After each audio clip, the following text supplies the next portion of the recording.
남의 편의 줄임말이 남편이라는 말 아마 들어보신 적 있을 거예요.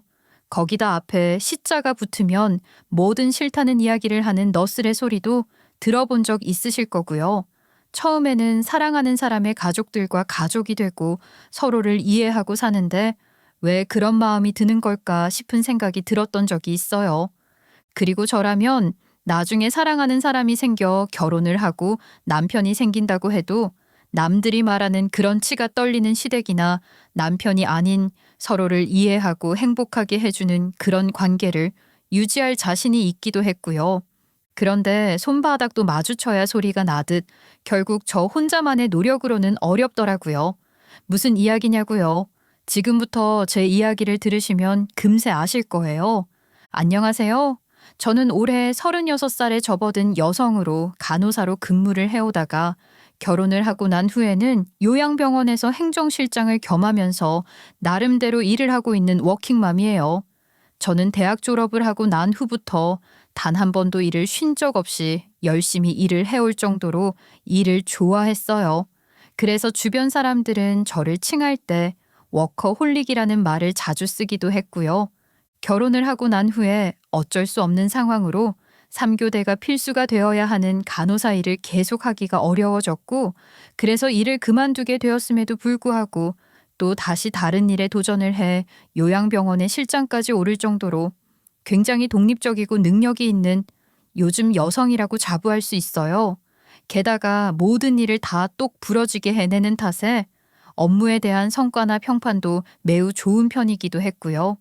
이런 제 모습을 떠올리시면 다들 어느 정도 예상이 되시는 것처럼 저는 워낙 자유롭고 똑똑하고 또 부당한 상황을 잘 견뎌내지 못하는 성격이기도 해요.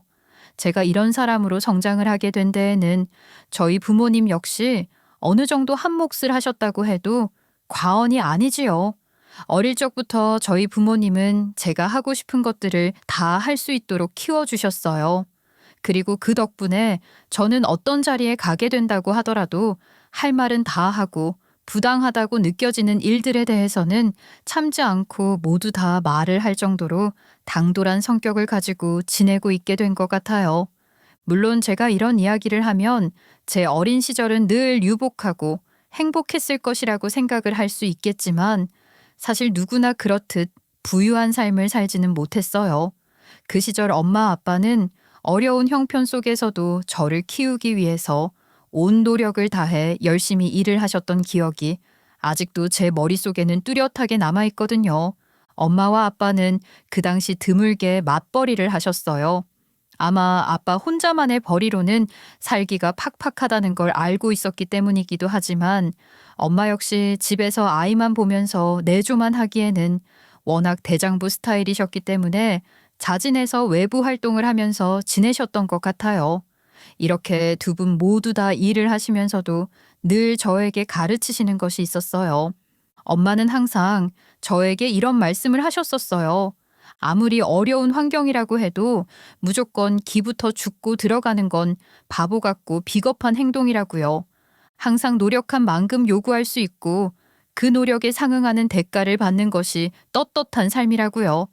마치 열심히 일해서 월급을 받는 것처럼요. 저는 엄마의 가르침을 항상 가슴에 새기며 살았어요. 가난이 죄는 아니기 때문에 기죽을 필요도 없다고요. 엄마는 어려운 환경 속에서도 늘 긍정적인 마음을 잃지 않으셨고 늘 저를 똑똑하고 예쁘다고 칭찬을 해주셨어요. 지금은 초등학교가 되어버린 국민학교를 다니던 시절에 우리 가족에게는 당연히 이렇다 할 집이 없었어요. 그렇기에 누군가의 집에 새방살이를 하면서 살아야 하는 실정이었죠. 엄마와 아빠는 당시 천안에서 살다가 결혼 후 다른 일을 해보려는 마음으로 서울로 올라오셨는데 막상 살아보려고 하니 집을 구하는 것도 마땅치 않았다고 하더라고요. 그래도 열심히 집을 구하고 구해서 우리 세 가족은 월세살이를 시작하게 됐는데 그 당시는 요즘 생각하는 월세집과 같은 구조는 절대 아니었어요. 하나의 가정집 내 빈방이 여러 개 있으면 그 방 중 하나를 세를 주면서 지내는 그런 구조였죠. 그래서 저희 가족이 살던 집 역시 우리뿐만 아니라 주인집을 포함해서 다수의 사람들이 사글세 개념으로 한 달 한 달을 살고 있었어요.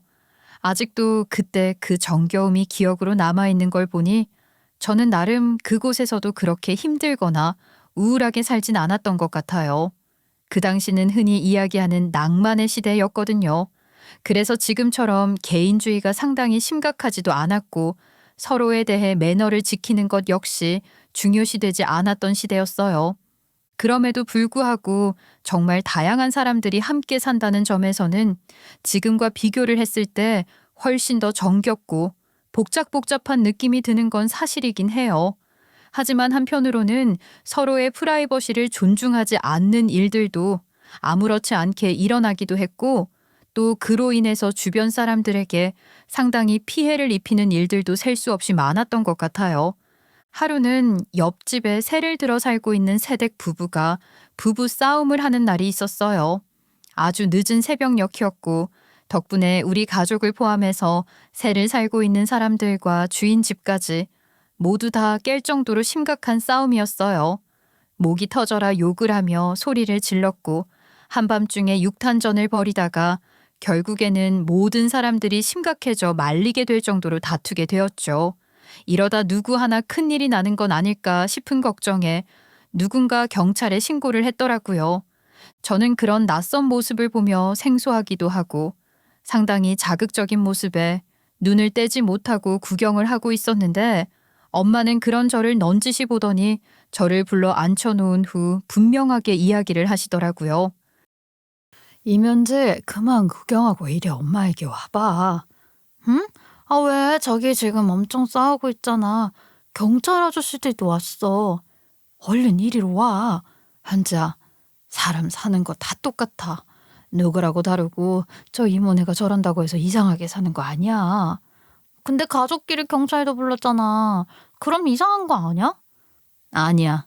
살아보면 알겠지만 사람 사는 거 다 거기서 거기야.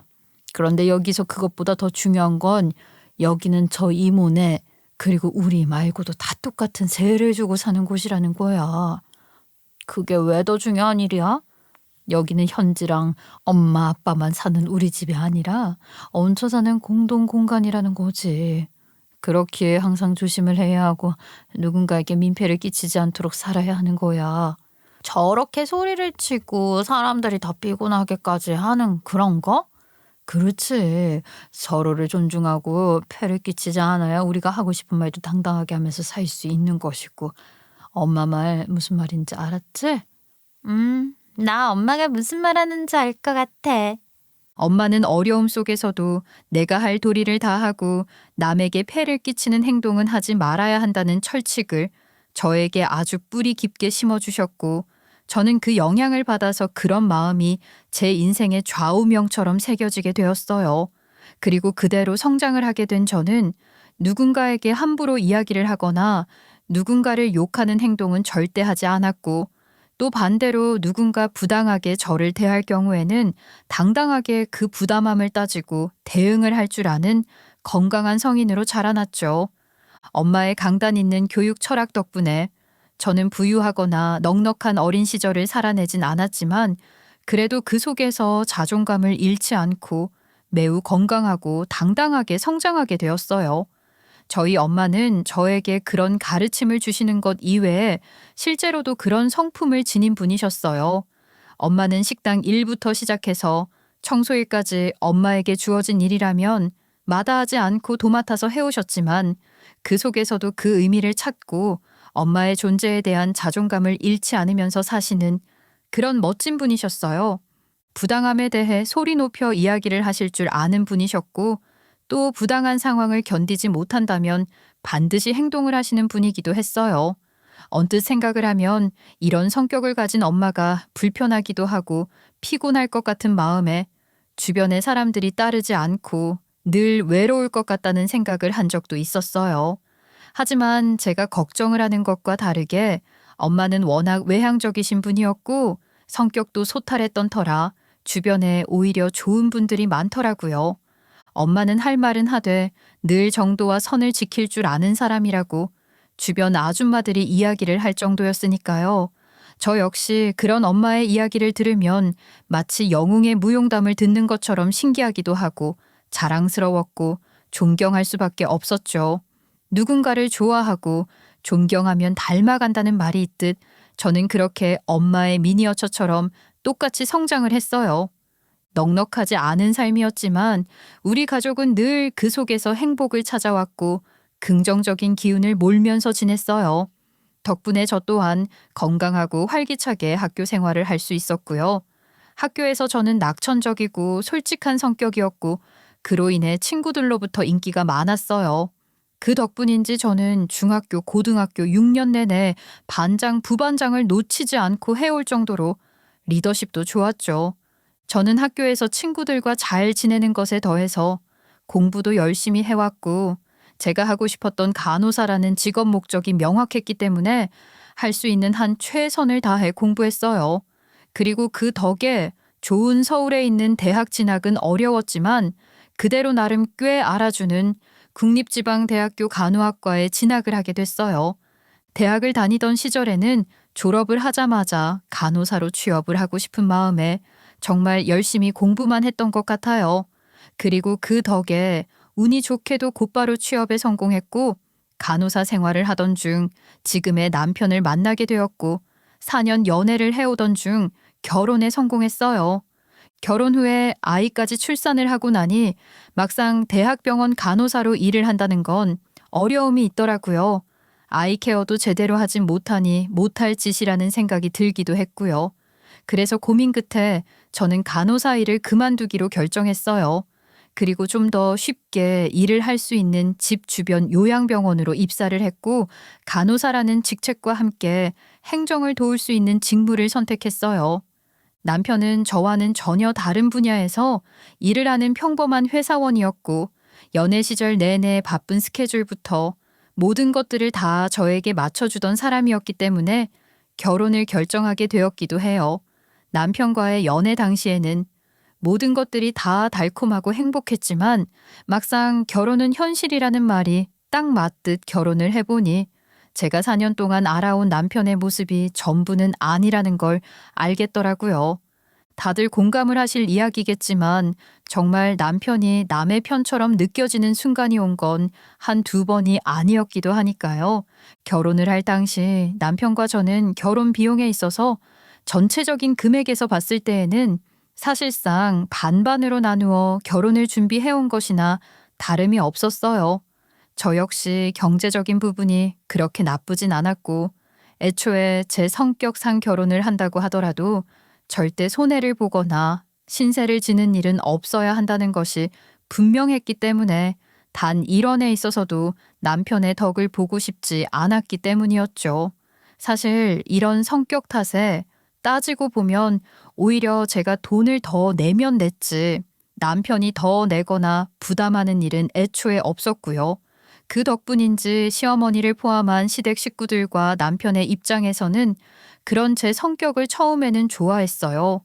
하지만 결혼을 해보신 분들이라면 알고 계시듯 결혼이라는 것이 칼로 물을 자르듯 정확하게 반으로 나누어질 수는 없는 상황이었기 때문에 이런저런 준비에 필요한 것들을 포함해서 대략적으로 반으로 나누어서 준비를 하게 되는 건 어쩔 수 없긴 하더라고요.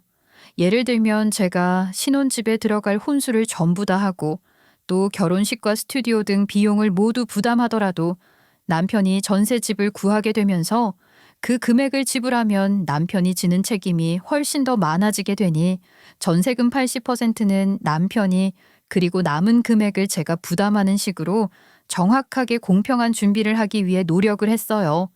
이렇게 되니 사실상 집의 명의만 남편의 집일 뿐이고 우리 두 사람의 노력으로 함께 만들어낸 집이나 다름이 없는 건 당연했죠.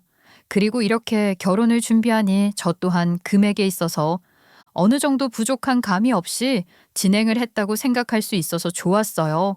왜 결혼을 하고 시댁이나 상대방이 해주는 것이 많다 보면 결혼 생활을 함에 있어서 길을 펴지 못하고 산다는 말이 있잖아요. 그 말들을 100% 믿는 건 아니었지만 저보다 먼저 결혼을 한 친구들의 조언을 흘려듣진 않았기 때문에 오히려 더 당당하고 눈치 보지 않는 결혼 생활을 할 수 있을 것 같다는 생각을 했거든요. 사실 명이라는 건 중요하지 않다고 생각을 하며 지내왔는데 제 이런 생각과 달리 남편은 전혀 다른 생각을 가지고 있던 것 같더라고요.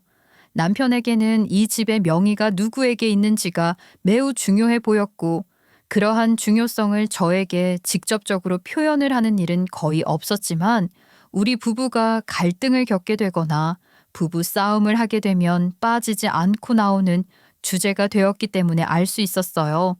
남편은 습관처럼 이 집에 대한 주도권을 주장하면서 운운하는 통에 감정은 하루가 다르게 상해가고 있었죠. 그날 역시 남편과 논의를 해야 할 문제에 대해 이야기를 하던 중 남편의 말에 부부싸움으로 번졌고 이런저런 말싸움 아닌 말싸움을 하던 중이었어요. 제가 남편에게 의논을 하고 싶었던 건 돌아오는 엄마의 생신에 대한 문제였고 결혼을 한 후에 맞이하는 첫 생신이기도 하니 이번에는 밖에 나가서 식사를 대접하기보다는 새로 한 우리 신혼집에 초대를 해 음식을 해드렸으면 했거든요. 사실은 다음 주가 저희 엄마 생신이었거든요. 그래서 이번엔 새로 이사 온 집에 초대해서 제가 직접 음식을 좀 차려드리는 게 어떨까 싶었어요. 평소에도 엄마가 조심스러워서 저희 집에 발도 잘 안 들이시는 편인데 이번엔 제가 먼저 나서서 정성껏 대접해드리고 싶더라고요. 그래서 남편한테 조심스럽게 물어봤어요. 물론 시어머니 생신 때도 제가 초대해서 생일상 차려드리겠다고 했어요. 근데요, 남편 반응이 예상 밖이었어요. 싫다고 하는 겁니다.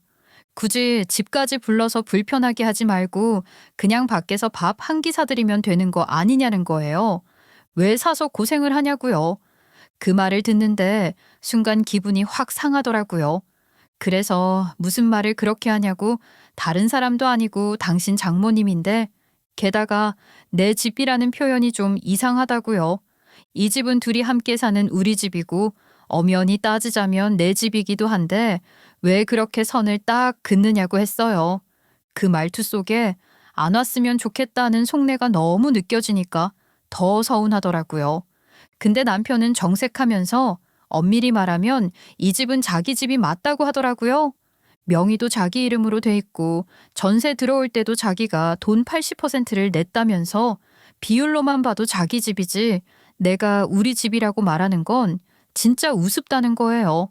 저는 남편의 유치하면서도 어이가 없는 논리에 순간적으로 어이가 없어 실소가 터졌고 그런 제 웃음을 보며 남편은 마치 자신의 논리가 먹힌 줄 아는지 의기양양해 하면서 이야기를 신나게 이어나가더라고요. 그래서 저 또한 똑같이 유치하게 한번 대응을 해줘야겠다는 생각에 남편과 똑같은 수준으로 이야기를 시작했어요. 거봐, 너도 할 말 없으니까 웃잖아. 아무튼 이번 생신은 그냥 나가서 먹어. 그것도 돈 쓰는 일이고 궁금해서 나갈 돈인데. 당신 엄마 생신이니까 당신이 80%는 부담해. 알았지? 지금 이렇게 나오겠다 이거지? 아, 그래. 그럼 20%는 내 돈 들여 구한 집이니까 20%만큼만 내 집이라고 하면 되겠네. 아, 그렇게 치면 이 살림들은 전부 다 내가 산 거니까 내 거네? 그럼 당신은 내 거 함부로 사용하면 안 되겠다. 그치? 시댁 식구들도 우리 집 와서 절대 식탁에 앉지도 말고 소파에도 앉지 말라고 해야겠다. 아, 식사는 그냥 시켜서 바닥에서 드셔야겠다. 내 식기니까 쓰면 좀 그러네 내가? 야, 그거랑 그게 같아? 아, 너 왜 이렇게 유치하게 굴어? 진짜 어이가 없어서 말이 안 나오네. 우리 집 생일에도 나가서 먹으면 되잖아. 왜? 맞잖아. 내 논리가 틀렸어? 그리고 뭐? 양가 부모님 생신은 같이 챙기기로 해놓고 우리 엄마니까 내가 80% 내라고? 계속 이런 식으로 하겠다 이거지? 나도 똑같이 할 거니까 두고 봐. 남편의 그날의 발언은 결국 저 또한 남편과 똑같은 사람이 될 수밖에 없는 행동을 하게 만들었어요. 그리고 정말로 남편의 유치찬란한 논리에 부응을 해 저는 그날 이후 남편에게 사사건건 시비를 걸면서 정말 쪼잔함이 무엇인지에 대한 끝판왕의 모습을 보여주며 행동을 해왔어요. 이런 제 행동에 어이가 없었는지 아니면 남편이 불리하다고 생각을 했는지 시간이 지나자 이내 포기를 했더라고요. 결국 남편은 제 논리에 졌고 저를 이기지 못해서 저희 엄마 생신을 저희 집에서 준비를 하고 대접을 했어요. 처음부터 기분 좋게 동의를 하고 준비를 했다면 이렇게 서로 감정이 상하고 미워할 일도 없었을 수 있는데 시간 낭비만 했다고 생각을 하고 있었죠. 물론 결혼 전부터 남편의 이런 유치하고 쪼잔한 면을 아예 몰랐던 건 아니에요. 하지만 저 또한 똑같이 대응을 하고 논리로 남편을 이겨주면 충분히 해결할 수 있는 문제라고 생각을 하며 지내왔기 때문에 사실 이때까지만 하더라도 남편의 치사함과 말도 안 되는 행동들에 대해 그리 심각하거나 크게 생각을 하며 지내오진 않았어요. 하지만 우리 둘 사이의 갈등에서 끝이 나는 문제가 아니라 결국 양가 부모님의 문제까지 개입이 되기 시작하면서 갈등의 판은 더욱더 커져갔고 서로에 대한 신뢰와 미움 그리고 분노는 하루가 다르게 심각해져 갔어요. 저희가 구한 신혼집은 시댁과 친정 모두 다 각각 차로 20분 정도면 오고 갈 수 있는 가까운 거리에 살고 있었어요. 저희 엄마는 가까운 거리에 있다는 걸 알면서도 자주 오지 않으셨지만 시어머니는 여기가 자신의 집인 양 틈만 나면 들락날락거리면서 저를 아주 불편하게 만드셨어요. 불편하고 싫다는 뉘앙스를 풍길 순 없었기 때문에 시어머니가 언제고 불쑥 찾아오실 때마다 기분 좋게 맞이를 해드리면서 시간도 보내고 차도 마시면서 며느리로서 해드릴 수 있는 건 다 했던 것 같아요. 그런데 너무 불편한 티를 내지 않아서였을까요? 시어머니를 용납하기 어려운 사건이 생기게 되었어요. 너네 내가 올 때마다 집에 있는 것도 아니고 불편하게 하기 싫어서 그냥 너네 도어락 지문을 좀 나도 추가해줬으면 하는데 어떠니? 네? 아니에요, 어머니. 연락 주시면 언제든 어머니 기다릴 수 있으니까 그때 오시는 게 좋을 것 같아요. 저희 없을 땐 어머니도 안 오시니 괜찮을 것 같고요. 뭐야? 그러면 지금 내가 지문 등록 좀 해달라고 하는데 그것도 해주기가 싫다 뭐 이런 이야기니? 에이, 어머니 그런 이야기가 아니고요. 그래도 어머니 저희 부부집인데 어머니 지문 등록을 해드리는 건 좀 아닌 것 같아서요. 어머니 오신다고 할 때 저희가 기다리고 있을 테니까 편하게 언제든 오세요. 얘 말하는 거 좀 봐라. 내가 아주 지네 집 거덜내고 집에 들락날락한 게 싫다는 거 아주 고상하게 돌려 말하네.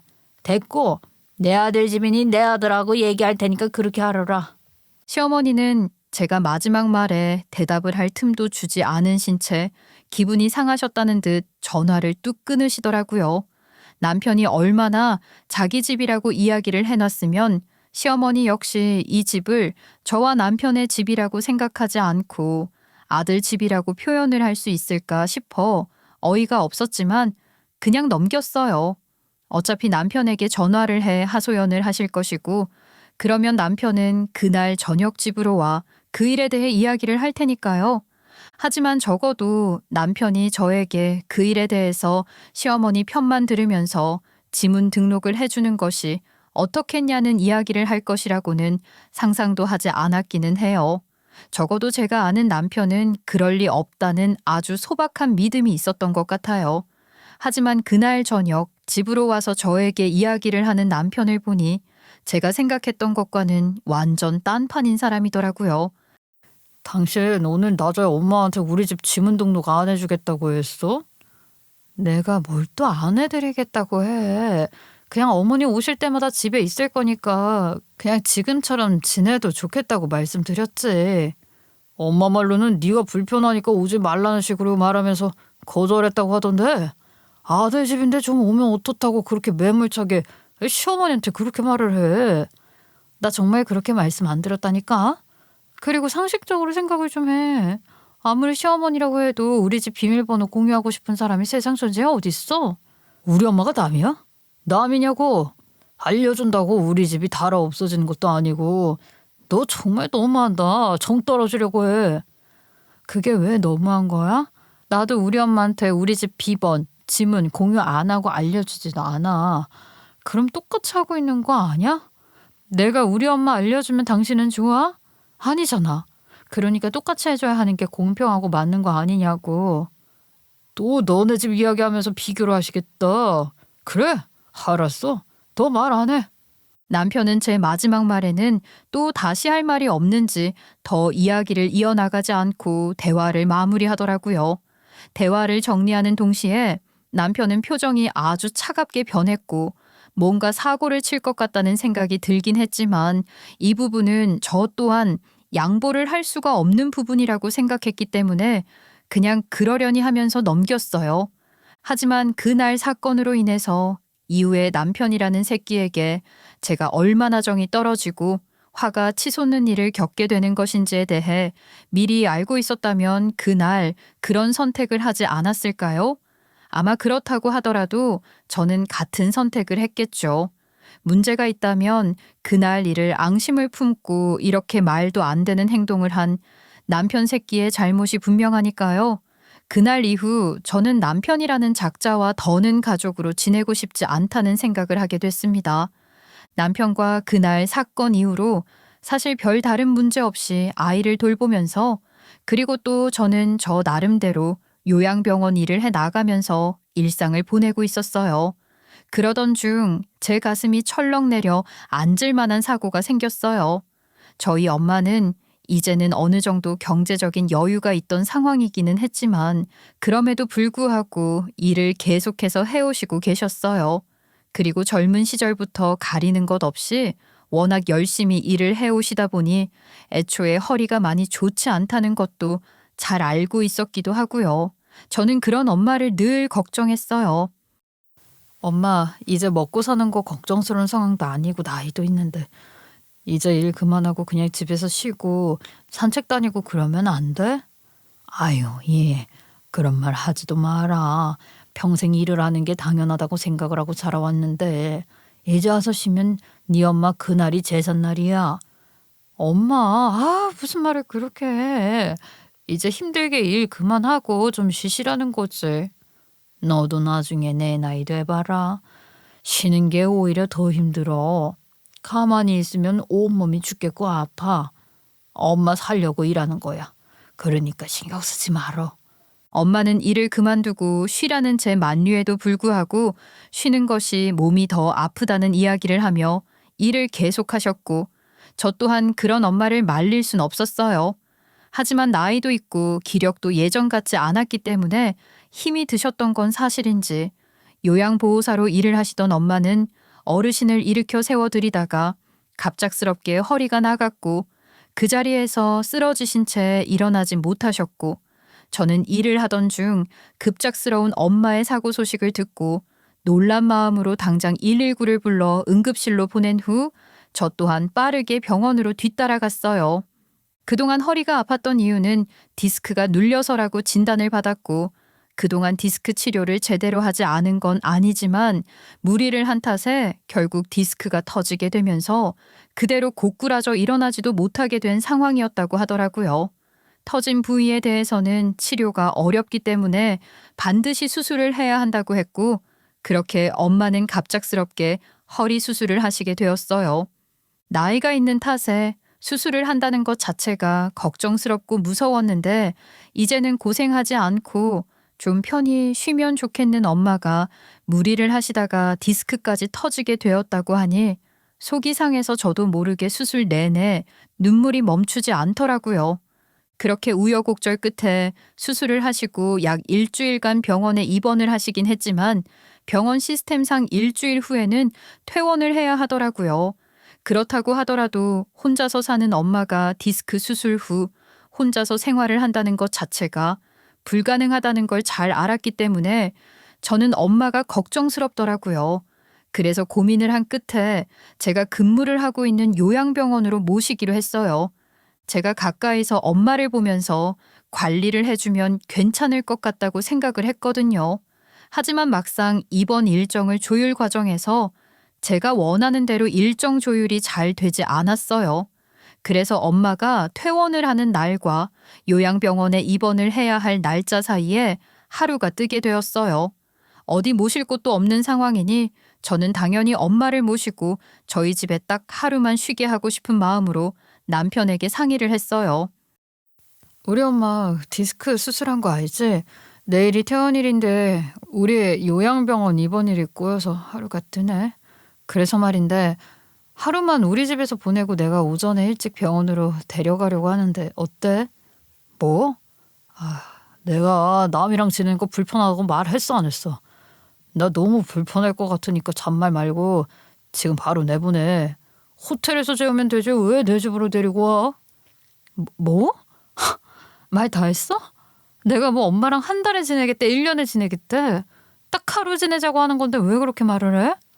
아이 글쎄 하루고 반나절이고 뭐고 난 남이랑 지내는 거 불편하다고. 내 집이니까 내 보내라고. 아니 내가 뭐 우리 안방에서 엄마 지내시게 하겠대? 손님 방에서 조용히 지내다 하루 있는 듯 없는 듯 할 건데 언제 당신한테 피해준다고 했니? 그리고 엄마가 남이야?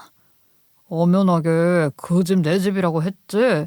이 집 지분 80% 나한테 있는데 그럼 그 방은 마음대로 써도 돼? 당신도 우리 엄마 오지 못하게 쫓아냈잖아. 난 더 말 안 해. 당장 나가서 주무시라고 하든지 알아서 해. 뭐? 아니 너 아주 쪼잔하고 치사하구나. 결국 그때 내가 어머니 우리 집 도어락지문 등록 안 해줬다고 앙심을 품어가지고 여태까지 마음에 가지고 있으면서 우리 엄마 아프니까 기회다 싶어서 지금 이렇게 뒤통수를 치고 있는 거였구나. 뭐가 다르냐? 우리 엄마가 느끼는 건 괜찮고 너는 뭐 무조건 해야 돼? 난 더 말 안 해. 우리 집은 안 돼. 알았어? 그래? 알았어. 저는 남편의 쪼잔함에 치가 떨리고 화가 나는 마음 그리고 실망스러운 마음이 들어 남편과 더 싸울 수 있기도 했지만 지금 당장 아픈 엄마를 두고 거처를 마련해야 하는 상황 속에서 한가하게 다투고 있을 시간이 없었어요. 그래서 그 마음들을 꾹 참은 채 엄마를 저희 집보다 훨씬 더 좋은 곳으로 하룻밤 모셨어요. 그리고 곧바로 제가 일을 하고 있는 요양병원 VIP실로 모신 후 극진하게 엄마를 간호했죠. 제 엄마니까 남편에게 대리 효도를 요구할 순 없다는 걸 당연히 잘 알고 있었지만 그럼에도 불구하고 마치 남처럼 행동을 하는 남편을 생각하니 화가 나고 정이 떨어지는 건 어쩔 수가 없더라고요. 그날 남편이 제기했던 말이 계속 머릿속에 맴돌았어요. 저한테 남이라고 했던 말이요. 분명 자기 입으로 그렇게 말했었거든요. 그래서 저는 마음속으로 다짐했어요. 나도 이 순간부터는 철저하게 남처럼 대해주자라고 진심으로 그렇게 생각했어요. 두고 보자 하는 마음을 속으로 그렇게 되뇌었죠. 그로부터 며칠 지나지 않아서 일이 생겼어요. 시어머니께서 고관절 수술을 받게 되셨거든요. 근데 더 어이가 없었던 건 남편이 그때 있었던 일은 전혀 기억조차 안 나는 사람처럼 아주 아무렇지 않게 저한테 부탁을 해오는 거예요. 자기 엄마가 수술해야 한다면서 제가 간호사 출신이니까 간병 좀 해달래요. 그게 더 효율적일 거라면서 간병비도 한두 푼 아니니 제가 하라고 아무렇지도 않게 말하더라고요. 거기다 덧붙이길 제가 일하는 병원 VIP실이 꽤 괜찮다면서 예전에 장모님 모셨던 데랑 똑같이 이번에도 자기 엄마를 그쪽으로 해달라는 거예요. 그 얘기를 듣는 순간 한편으로는 웃음이 나올 정도였어요. 정말 사람 마음이라는 게 이렇게까지 싸늘해질 수 있구나 싶더라고요. 저는 남편의 말도 안 되는 요구가 그리고 당당하다 못해 뻔뻔한 그 요구가 너무 어이가 없고 재밌어서 얼마나 더 이야기를 할까 싶은 마음에 남편을 그저 쳐다보기만 할 뿐 어떤 말도 하지 않은 채 가만히 있었어요. 남편은 답을 하라는 듯한 눈빛을 저에게 보내고 있었고 마침 시어머니가 저에게 전화를 하셨더라고요. 네, 어머니 전화하셨어요? 예, 너는 시애미가 수술을 한다는데 와보지는 못할 망정 전화 한 통도 안 하니? 제가 준영이 아빠한테 지금 소식을 들어서요. 아이고 참 빨리도 듣는다. 됐고 나 며느리가 일하는 병원에서 간병 좀 받으련다. 거기서 받으면 내 마음이 편하잖니. 남한테 간병 받는 거 나 불편하고 싫다. 며느리는 네가 좀 해줘봐라. 네? 어머니 제가요? 어머니 간병을 받으시려면 어머니 아들에게 해달라고 하셔야죠. 전 피 한 방울도 섞이지 않는 남이잖아요. 어머니 모르셨어요? 남이랑 단 한순간도 같이 있기 싫고 불편한 거라고 그랬어요. 그러니 어머니 아들에게 이야기하세요. 제가 시어머니 전화를 매몰차게 끊어버리자 그 모습을 모두 다 보고 있던 남편은 화가 난 듯한 표정으로 저에게 너 진짜 끝까지 이렇게 나오겠다 이거야? 라고 화를 냈어요. 그런 남편을 보면서 같이 화를 내려던 찰나 순간적으로 제 머리를 스쳐 지나가는 생각이 하나 떠올랐죠. 그리고 이내 표정을 바꾸고 남편에게 선심 쓰듯 이야기를 했어요. 아, 미안. 나도 화가 나니까 이거저거 생각 못하고 말해버렸네. 그래도 내가 며느리고 요양병원에 있는데 모셔야지. 우리 병원으로 모시자. 내가 처리해 놓을게. 그렇지? 그래, 당신이 제대로만 하면 내가 당신한테 화를 낼 일도 없고 문제가 없잖아. 그럼 엄마 바로 그 병원으로 보낸다고 한다. 남편은 제 속도 모르고 신이 잔뜩 나서는 시어머니에게 전화를 해 요양병원으로 모시겠다고 하더라고요. 그렇게 상황은 제가 이끄는 대로 흘러갔어요. 시어머니는 병원으로 오시자마자 저만 보면 유독 함부로 하기 시작했어요. 제가 링거를 바꿔드리려고 하면 시어머니는 저보고 간호사라는 애가 왜 이렇게 실력이 없냐며 제대로 좀 하라고 하면서 링거를 집어던지는 건 일상이었죠. 또 식사 시간에는 다른 누구도 필요 없이 반드시 제가 밥을 가져다 주길 원하셨는데 막상 밥을 가져다 드리면 밥이 맛이 없다면서 밥상을 밀거나 던져서 음식이 다 쏟아지고 저는 그 반찬을 모두 뒤집어 쓰면서 치우는 일이 일상이었죠. 그리고 시도 때도 없이 저를 부르는 통에 사실 업무가 제대로 되지 않는 수준이기도 했어요. 심지어 시어머니의 부름에 제가 직접 오지 못하거나 늦게 도착을 하면 시어머니는 저에게 환자를 똥으로 돌보는 병원 간호사가 있다는 식으로 민원을 넣어 제 밥줄을 끊어 놓을 테니 알아서 하라며 협박까지 하셨죠. 이런 행동을 예상하고 모셨지만 제가 생각했던 것 이상으로 함부로 대하시는 시어머니의 행동은 놀랍기도 하더라고요. 저는 그럴 때마다 오히려 시어머니의 뜻을 모두 받아주며 복수할 기회를 엿보았습니다. 제가 제대로 엿먹일 수 있을 절호의 타이밍을 기다렸죠. 시어머니의 입장에서 저에게 함부로 하는 모든 행동은 일종의 시집살이의 일환이었다는 것을 전혀 모르는 바는 아니에요. 하지만 이곳은 엄연하게 병원이고 저는 의료진의 입장이었기 때문에 며느리 잡돌이의 수준으로 보여질 수는 없는 부분이라는 걸 까맣게 잊고 지내는 것 같았어요. 이러한 시어머니의 말도 안 되는 행동들은 범죄였고 이러한 범죄를 문제 삼고자 한다면 한도 끝도 없다는 걸 전혀 모르시는 것 같았어요. 하지만 저에게는 이런 시어머니의 막무가내 행동을 제대로 된 복수를 할 수 있는 기회를 제공해 준 것이나 다름이 없었어요. 혹시 모를 상황을 대비해 저는 남몰래 법률 상담까지 받아가면서 지금 시어머니가 저에게 하는 이런 모든 행동에 대해 법적인 문제를 삼을 수 있는지에 대해 꼼꼼하게 받아둔 상태였기도 하거든요. 저는 그동안 시어머니의 도저히 봐줄 수가 없는 정도의 갑질을 모두 다 참으면서 칼을 갈았고 결국 그 칼을 제대로 빼낼 수 있는 때가 왔다고 생각했던 시점에 어떤 고민도 하지 않은 채 제대로 된 복수를 시작하게 됐어요.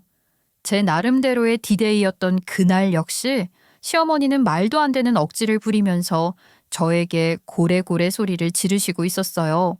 시어머니는 본인이 그렇게 하면 아프다고 몇 번을 말했는데 내가 사람 말을 무시하는 거냐고 아니면 일부러 아픈 거 알고도 그렇게 하는 거냐고 하셨어요.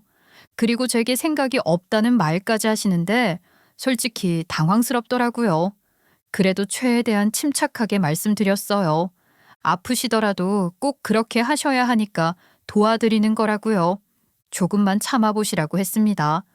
저에게 소리를 지르시며 정말 있는 힘껏 저에게 힘을 주어 밀어내셨고 저는 그런 시어머니의 힘을 어떻게 하지 못한 채 그대로 밀리면서 발을 헛디뎌 뒤로 쓰러져 버렸어요. 이렇게 시어머니의 손찌검으로 인해서 뒤로 밀려나는 그 짧은 순간에도 저는 감이 왔어요. 지금이 바로 그 타이밍이라고요. 그래서 저는 누구보다 큰 액션으로 뒤로 넘어가서 쓰러져 넘어졌고 한참을 바닥에 아픈 듯 앉아 있으니 주변의 다른 요양보호사님들이 저에게 달려와 부축을 해주시더라고요. 저는 그 부축을 받으며 겨우 일어나 시어머니에게 이야기를 했어요. 정말 어머니 정도가 있으셔야죠. 저는 더는 못 참겠네요. 어머니, 지금 하시는 행동들 모두 다 범죄예요. 제가 왜 어머니 간병해드리면서 이렇게 폭력을 당해야 하나요? 저는 더 못 넘어갑니다. 뭐?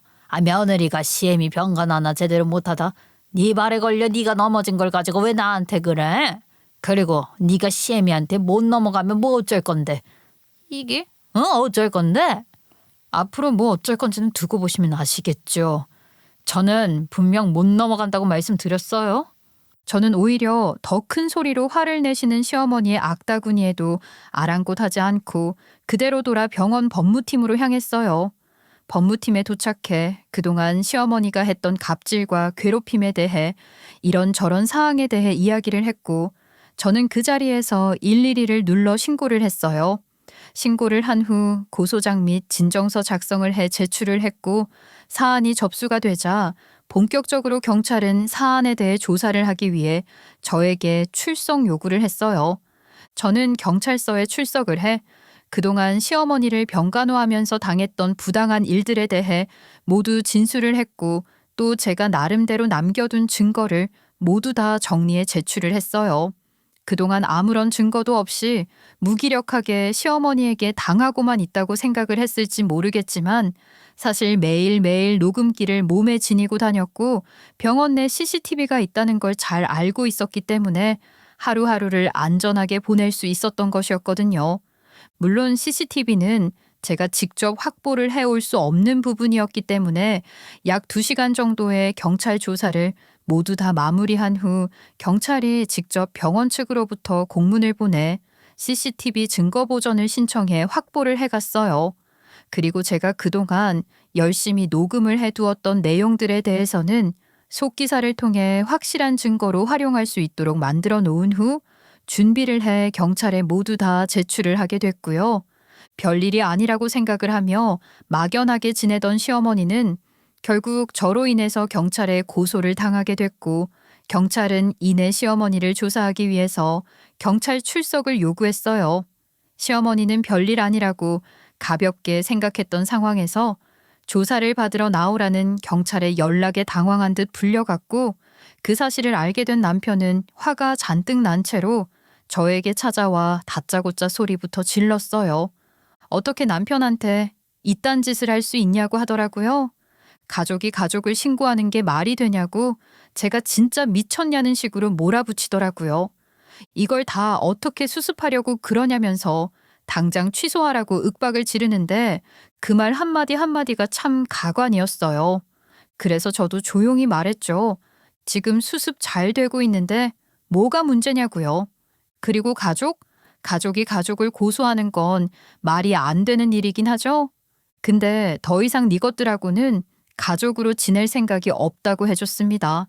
솔직히 그 순간부터 남편도 시모도 더 이상은 제 인생에서 가족이 아니라고 저는 마음을 굳혔거든요. 그래서 마지막엔 그렇게 말했어요. 지금부터는 내가 제대로 복수할 거라고. 이제는 가만히 있지 않을 거니까 각오하라고요. 어디 한번 기대해보라고 해줬습니다. 제 말을 듣고 남편은 황당하다는 듯 잠시 멈췄다가 무슨 이야기를 하려는 순간 경찰 조사에 들어간 시어머니가 걱정되는지 한숨만 쉬고는 바로 경찰서 쪽으로 뛰어 들어갔어요. 시어머니는 생전 처음 받는 경찰 조사에서 자신의 혐의에 대해 부인을 하며 억울함을 호소하셨다고 하더라고요. 아니 경찰관님, 이게 지금 뭐가 잘못된 거라니까요. 제가 간호사이기 전에 내 며느리라고요. 내 며느리인데 내가 뭘 잘못했다고 이렇게 하는 건지 나 도통 모르겠네. 할머니, 지금 뭐 저분이 할머니 며느리면 그렇게 행동하는 게 정당화될 것 같아요. 그래도 된다고 누가 그래요? 할머니 나이도 있으신 분이 그러면 어떻게 해요? 이게 얼마나 큰 죄인지도 모르고 하셨어요. 아니 며느리니까 편해서 내가 그럴 수 있는 거지. 무슨 또 범죄라고. 할머니, 여기 집이 아니에요. 그리고 할머니 지금 엄청난 혐의로 여기 오셔서 저한테 조사받고 계신 것이고요. 폭언, 위험, 모욕, 그리고 특수폭행까지 혐의가 한두 개가 아니라고요. 아니 제가 뭘 했다고 그렇게 무서운 범죄를 했다고 말씀하시는 거예요, 경찰 양반? 저 억울해요. 억울하셔도 증거가 이렇게 다 보여주고 있는데 발뺌하실 거예요? 콩밥 드실 수 있어요. 지금 며느님한테 사과하고 합의해도 모자르시다고요. 경찰의 호통에 시어머니는 그때서야 정신이 들었는지 무서운 생각이 드시는 것 같더라고요. 경찰이 말해준 무시무시한 범죄에 대해 모두 다 듣고 난 후부터는 혹시라도 불리하게 작용하는 말이 있을까 시어머니는 입을 꼭 다무셨고 조사를 마무리하셨어요. 그리고 난 후 곧바로 저에게 전화를 해 상황을 어떻게든 잘 해결하려고 시도하시더라고요. 예, 내가 그동안 너한테 그렇게 한 거 정말 미안하다. 그냥 며느리라고 생각해서 편하게 그렇게 한 것이지. 너가 미워서 그런 거 절대 아니다. 그러니까 선처를 좀 해다오. 얘 우리 가족이잖니. 어머니 아들이 저는 이 집 가족 아니라고 해서요. 그리고 어머니 아무리 제가 편하고 며느리라고 해도 그렇지 어떻게 그렇게 하실 수가 있으세요? 저도 우리 집에선 귀한 딸이에요. 어머니가 그렇게 히스테리 부리고 함부로 해도 되는 그런 사람 아니라고요. 그래, 그렇지. 내가 왜 모르겠니? 내가 딱 알면서도 너 상처받게 한 것 같아서 정말 미안하다. 준영이 애비한테도 내가 크게 한 소리 하마. 아유, 그러니까 선처를 좀. 일단 오늘은 돌아가세요. 제가 생각해 본 후에 결정할게요. 시어머니는 저에게 사과를 하며 처벌을 받고 싶지 않은 마음에 계속해 선처를 해줄 것을 부탁하셨어요. 사실 마음 같아서는 어떤 선처도 해주지 않고 시어머니가 그래도 처벌을 받고 깨닫게 되었으면 좋겠다는 마음이 굴뚝 같았지만 그대로 예정을 생각해서 그리고 이제 다 노쇠한 시어머니라는 점이 제 마음을 또 걸리게 하더라고요. 며칠 정도는 겁을 주다가 애초에 합의를 해줄 생각이기는 했기 때문에 저는 못 이기는 척 시어머니 고소건에 대해서 합의를 해드렸어요. 하지만 이미 혐의 인정이 되는 부분들이 몇 가지 있었기 때문에 저와의 합의만으로 모든 것들이 다 해결될 것 같진 않더라고요. 결국 시어머니는 처벌을 완벽하게 피하시지는 못했어요. 또 요양병원 측에서도 시어머니로 인해서 입은 피해에 대해 민사상 손해배상 청구를 하게 됐고 시어머니는 저와의 형사사건뿐만 아니라 병원을 상대로 한 손해배상 청구 소송까지 휘말려 정신이 하나도 없는 상황이시라고 하더라고요. 물론 이런 과정과 별개로 저는 남편과의 완벽한 이혼을 위해서 준비를 하고 있었기 때문에 남편에게 곧바로 이혼 소장을 날렸어요. 이렇게 민사, 가사, 형사까지 모든 분야에 있어서 법적인 소송에 휘말리게 되면서 그들은 어떤 것도 챙기기 어려울 정도로 최악의 하루하루를 보내게 되었다고 하더라고요. 사실 제가 소장을 보낸 후 남편이 한 번이라도 찾아와 화를 내거나 마음을 돌리려 대화를 시도해보진 않을까 생각을 했었는데요. 의외로 법적 절차를 통해 제대로 응징을 해놔서 그런지 아니면 그 후에 또 저와 이야기를 하다가 불리한 상황이 만들어질까 걱정이 되었는지 어떤 반응도 없고 연락도 하지 않은 채 그대로 소송 진행만 하고 있더라고요. 그렇게 남편과는 단 한 번도 얼굴을 마주하고 우리 미래에 대해 이야기를 해본 적도 없이 이혼이라는 판결을 받게 되었어요. 저와의 교류를 하거나 직접 찾아오진 않지만 저와 연결이 되어 있는 다양한 법적 분쟁으로 인해 그들이 지금 어떤 상황이고 어떻게 책임을 지게 되는지에 대해서는 실시간으로 듣고 있었기는 하고요. 그 후로 전 남편과 전 시댁 식구들을 제가 직접 마주하거나 이야기를 할 일은 딱히 없었어요. 분명히 대응을 했고 잘못을 한 부분에 대해 책임을 지도록 할 것이라고 했던 제 마지막 경고로 인해서 결국 많은 상황들이 드라마틱하게 바뀌게 되자 한다면 한다는 제가 무서웠던지 전 남편도 전 시어머니도 더는 연락도 하지 않고 그대로 남이라는 관계로 정리가 되었더라고요.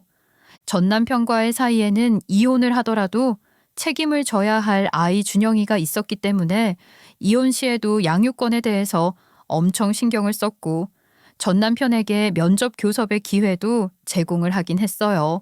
하지만 전 남편은 아이가 더는 그립지도 생각나지도 않는지 이혼 후 아이를 단 한 번도 보러 오지 않고 있어요. 아이가 보고 싶지 않은 건지 아니면 독하게 제대로 된 복수를 해버린 제가 무서워서 오지 못하는 건지 알 수는 없지만 오지 않더라고요. 마치 처음부터 아빠가 없던 듯 아이를 보러 오지 않는 전 남편으로 인해서 혹시 아이가 상처를 받거나 힘들어하지 않을까 많이 걱정을 했는데 생각 외로 아이는 별 타격이 없이 잘 지내는 것 같더라고요. 그래도 엄마의 결정으로 인해 한순간에 아빠를 잃게 만든 건 아닐까 싶은 마음에 마음속 한켠에 늘 미안함이 남아있기는 해요. 하지만 그런 제 마음을 아는지 아이는 아빠를 찾지 않고 또 누구보다 밝고 명랑하게 지내주고 있어 오히려 제가 다 고마울 따름이에요. 이혼을 할 때 들었던 바로는 이혼을 하더라도 아이의 아빠와 아이의 면접 교섭에 대해 법적으로 무조건 준수를 해야 한다고 해서 저는 기꺼이 아이와 시간을 보낼 수 있도록 해주려고 했지만 전 남편 본인이 그 기회조차 모두 다 거절해버린 상황이기도 하니 저 또한 이 부분에 대해서 연락을 해 강요를 하거나 그러진 않고 있기도 해요. 제가 연락을 하면 오히려 더 불안해하고 불편해할 수도 있겠다 싶기도 하고요. 시어머니는 저로 인해서 늙음하게 벌금형을 선고받으셨어요. 직접 연락을 해온 건 아니지만 경찰로부터 신고를 했던 당사자인 저에게 처리 결과를 통지해 주셨기 때문에 알 수 있었어요. 범죄가 상당히 많았고 무거웠던 건 사실이지만 시어머니의 나이가 많고 의도를 하지 않았으며 초범이라는 것, 그리고 제가 합의를 해주었던 것들이 많은 참작 사유가 되면서 벌금형 정도로 마무리를 하시게 된 것 같더라고요. 사실 결과가 나온 후 시어머니는 곧바로 저에게 쫓아와 보복을 하거나 악담을 퍼붓진 않을까 며칠은 좀 걱정을 하긴 했는데 생각외로 처분 후에도 잠잠하게 지내고 있어요. 아마 인생의 원수가 되어버린 저와 다시는 엮이지 않는 것이 상책이라고 생각을 하시고 아예 모두 다 끊어버리신 것 같아요. 이런 부분을 생각하면 그때 제가 아주 크게 한 방 먹인 것도 나쁜 방법은 아니었구나 싶은 생각이 들어서 웃기기도 하네요. 저는 여전히 엄마와 아들과 함께 지내면서 요양병원에서 일을 하면서 평범하면서도 행복한 하루하루를 보내고 있어요. 병원에서는 간호자 자격도 있는 제 실력을 꽤 높게 평가를 해줬고 덕분에 저는 승진을 해 간부급이 되었고요. 살면서 제가 직장을 바꿔가며 일을 했던 곳에서 나름 최고점을 찍어가며 성공을 할 수 있게 되었다는 것이 새삼스럽기도 하고 뭔가 뿌듯한 기분이 들기도 해서 한참을 제 직함을 바라봤네요. 저는 이번 일을 계기로 가족이라는 이름으로 묶였다고 해서 모두가 다 진정한 가족은 아닐 수 있다는 걸 누구보다 뼈저리게 제대로 느꼈어요. 각자의 부모님이 결합을 해 만나 이루어지는 부부의 연에서 서로의 가족만을 생각하고 베푸는 것조차 아까워하는 사람이라면 평생을 함께 산다고 해도 결국 영원히 가족이 될 수 없다는 걸 제대로 깨닫게 되었기도 하고요. 저희 엄마를 그리고 저희 가족을 남이라고 부르던 전 남편의 입에서 더는 제 이름도 우리 아이의 이름도 나오지 않게 된 상황이겠죠. 어쩌면 그때의 우리 가족의 모습을 생각하면서 후회를 하고 있을지도 모르고요. 하지만 이제와 뒤늦은 후회를 해봤자 의미가 없는 일이라는 건 저를 포함하여 전 남편도 똑같이 알고 있을 거예요. 그렇게 저는 저를 무시하고 저희 엄마를 남처럼 대하는 전 남편과 전 시댁 식구를 상대로 사이다 복수를 날려준 후에 이혼을 했어요. 요즘은 과거와 달리 이혼 자체가 흠이 아닌 세상이 되었죠.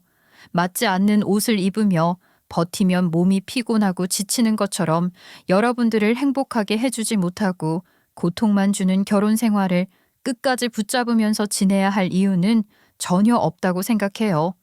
그리고 무엇보다 여러분들 그리고 저 역시 누군가에게는 눈에 넣어도 아프지 않을 소중한 자식이라는 점 잊지 말았으면 하는 마음도 상당히 크고요.